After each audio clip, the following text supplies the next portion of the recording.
bonjour, voilà, on va partir maintenant sur la fabrication du corps du mini bélier.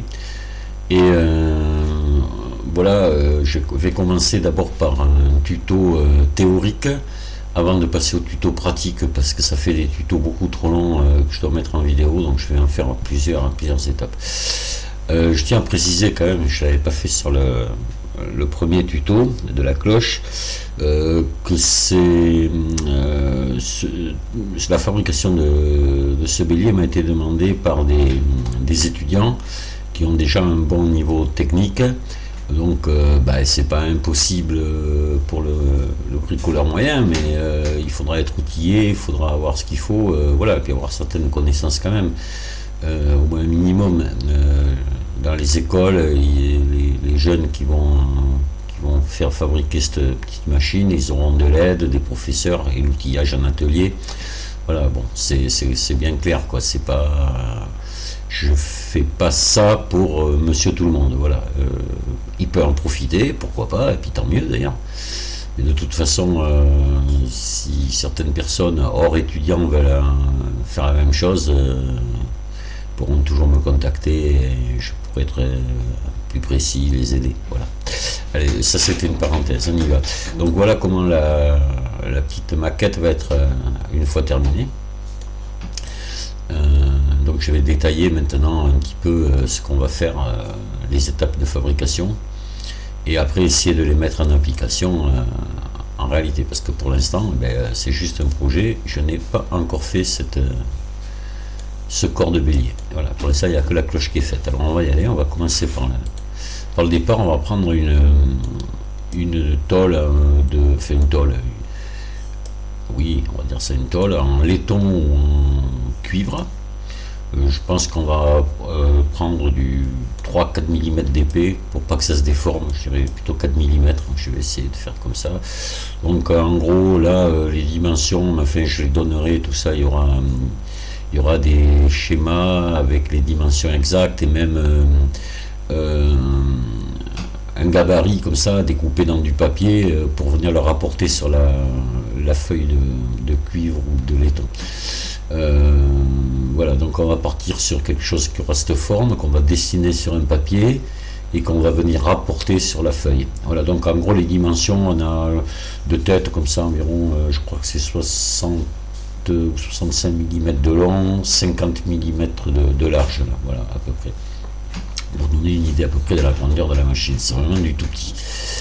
Donc voilà, on va tracer, on va découper tout ça dans la feuille, et là avec différents outils, à mon avis ça sera à la main, scie à métaux, lime, etc. Voilà.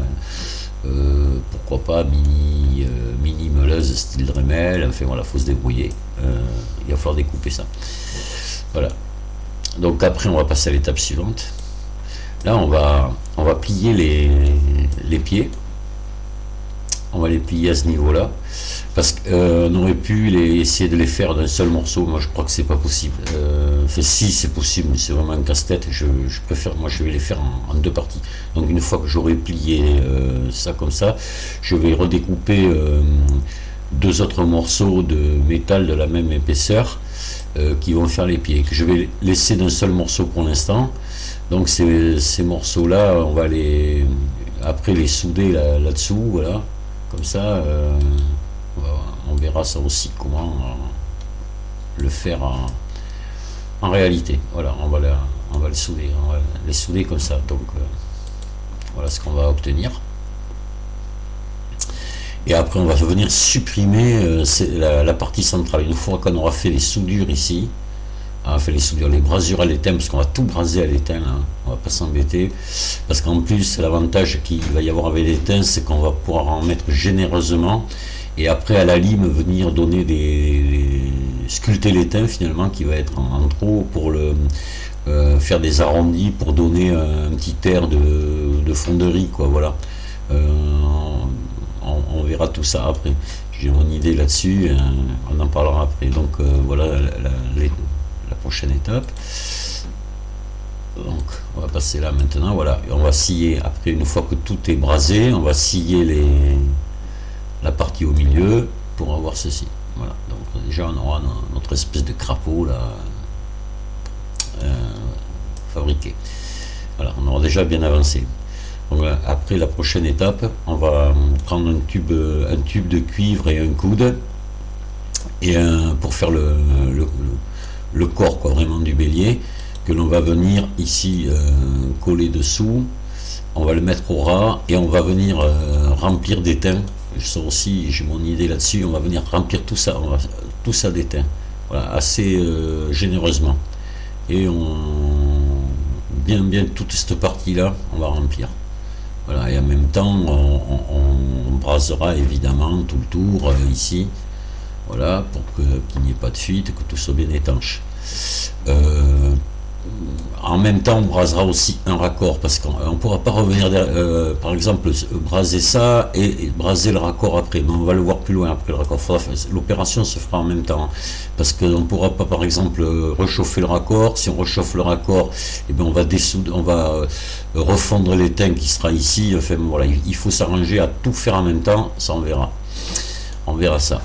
Parce qu'on va sûrement le faire à la lampe à souder et non au fer à souder. Je verrai. Je ne sais pas encore du tout. C'est quand on va le faire que... Voilà. Donc voilà le raccord dont je parlais, que l'on va venir mettre ici. Et une fois qu'il sera là, on va tout souder en même temps. On aura aussi un petit tube de 6. Là on sera en 10. On va mettre un petit tube de 6 ici. Que l'on soudera, que l'on brasera tout en même temps que le reste. Ici on remplira tout ça d'étain au bout pour pas que ça fuit, et il n'y aura pas de liaison entre ce tube là et celui là. Voilà, il sera contre, on remplira d'étain pour que ce soit étanche partout. Voilà. Alors ça, je ne l'ai jamais fait encore, ce système là. Mon premier bélier, je n'avais pas du tout adopté ce système là. On verra, c'est une découverte aussi pour moi, mais ça devrait marcher. Donc ça là, ça sera un raccord en laiton, vous verrez, je l'ai acheté, ça y est. J'ai acheté le bout de cuivre, le coude, tout ça je l'ai. Donc on va pouvoir passer très vite à l'épreuve pratique derrière la théorique. Voilà, et là on va venir là, voilà le bélier, le corps de bélier terminé. On va lui faire les perçages. Ce sera des perçages à 2,5. Voilà, il faut imaginer que tout ça sera soudé en même temps, enfin brasé en même temps, voilà, et rempli d'étain ici sur une bonne partie. Et après, ben, ce sera pas, on verra, ce sera pas très beau, mais tout ça avec un petit style Dremel. On verra, on va venir faire de la sculpture carrément dessous pour que tout ça ressemble un peu à un vrai bélier Walton.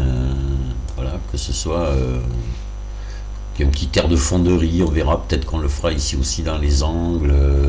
Ici on arrondira les angles des pieds, peut-être un peu haut aussi. Voilà, ce sera du fignolage vraiment à la fin. Voilà, alors là voilà les perçages, on va en parler. Donc on aura le perçage une fois que tout sera, que le coude sera soudé, le tube, l'autre tube, on va venir percer après. Voilà, donc on percera ici au centre pour tomber dans le coude. Il n'y aura pas de problème parce que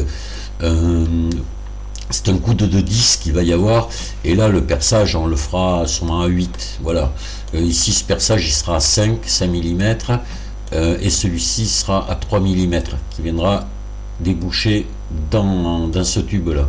Voilà, et tous ces perçages là à 2,5, on les fera à 2,5. Voilà. Et là, ça sera un raccord en 8-13. Voilà. Ce sera un filetage 8-13 pour raccorder le tuyau de batterie dessus. Et ici, viendra notre clapet de choc et là, notre cloche que nous venons de fabriquer. Voilà. Voilà, mais c'est tout pour ce tuto théorique. On va passer très vite à la partie pratique. Et puisque on a déjà fabriqué la cloche, pourquoi ne pas la mettre dessus? Voilà ce que ça donne. Au revoir, à la prochaine vidéo.